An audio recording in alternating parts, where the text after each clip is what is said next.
As a support person, the first time we got his diagnosis of mesothelioma, we were shocked and scared, because we never knew what it was, never heard of it. I was diagnosed accidentally in 2006.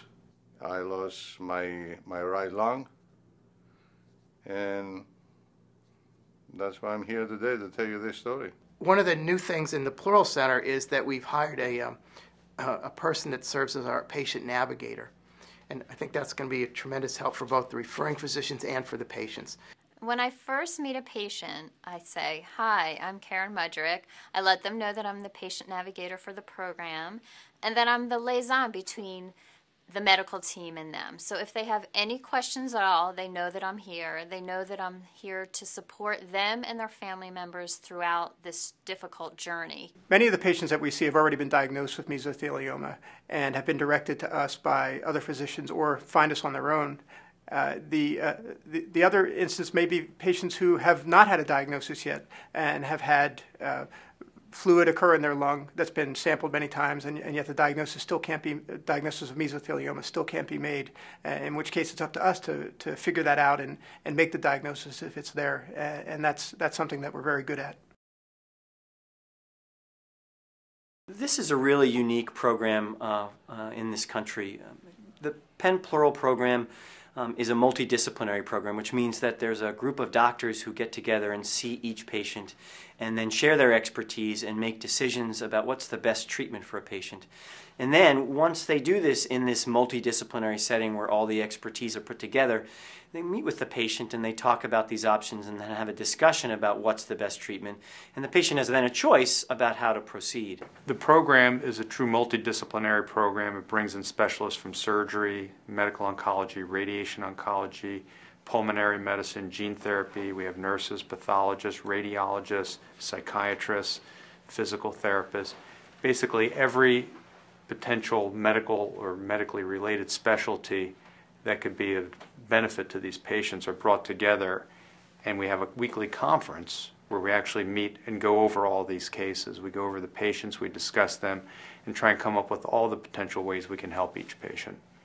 What we have at Penn, which is different and is now starting to be adopted more, is doing lung-sparing surgery. I think that one of the things that sets us apart from others is I think we really put, since this is a cancer without a known cure at this point, we put quality of life on equal footing with the benefit of the treatment. The patients are given all the treatment options, including the standard surgery, radiation, chemotherapy. But we've been able to develop a clinical trial that is a new treatment for basically every type of patient that comes in. So virtually any patient that comes in has access to a clinical trial if they want to. We are increasingly looking at ways to determine whether patients would respond to certain types of treatment.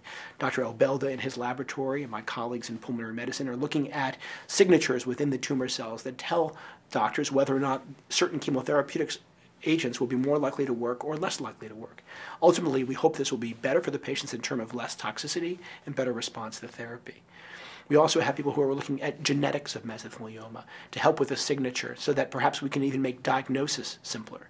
Right now, to make a diagnosis, you often have to do an open surgical biopsy or a minimally invasive biopsy, which still requires general anesthesia and an incision.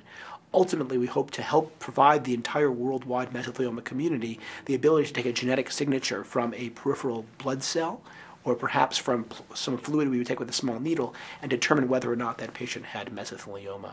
Those types of technologies are being developed every day at Penn Medicine. Mesothelioma of the peritoneum is cancer within the abdominal lining wall and on the intestinal organs.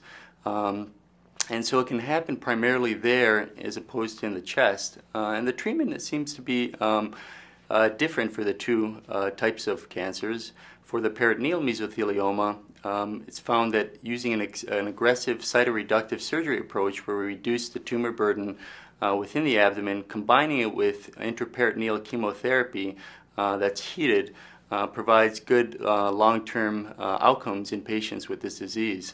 When you do surgery for mesothelioma, you have to combine it with something else to get the microscopic or invisible disease that you know is always going to be there after even the most aggressive surgery. The photodynamic therapy we do intraoperatively as are something else. When you kill a cell with photodynamic therapy, it turns out that you can induce a systemic immune response. It can basically serve as a primer for other treatments, and that's hugely exciting to me. What's coming down the road in terms of treatment with mesothelioma is the introduction of proton therapy in the Roberts Proton Therapy Center, which is another component of the department in the Abramson Cancer Center.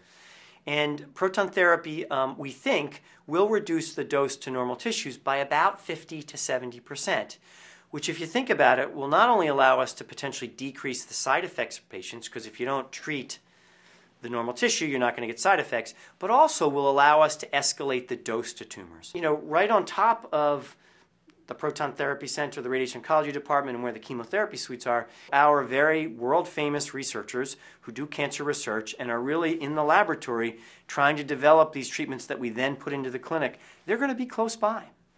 And so we're going to be able to have this interaction, which is very, very special, that will allow us to apply the advances that they make in basic science and take it to the clinic and give patients the advantage of the latest and most advanced technologies and treatments. The big area that we're developing now is to stimulate a patient's own immune system to attack the tumor. And we do that in combination with either chemotherapy or surgery. The idea is that the tumor is almost like a foreign transplanted organ, but it works to hide itself.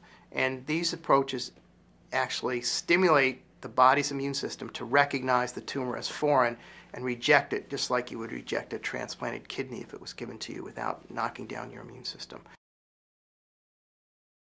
Everybody that works there, everybody from the receptionist all the way to the nutrition people, the doctors, nurses, they all treat the patient and the family as family, because they treat you as a person, not as a number. If there is a life, there is a hope. And when you see the light come out every day, when you wake up, it's another day. Don't worry about the next day. Worry about that day and go on with your life. I feel real good what they done. Very pleased with Dr. Freeberg and his staff. I try to keep myself busy. I enjoy life. I don't take anything for granted. I'm still here.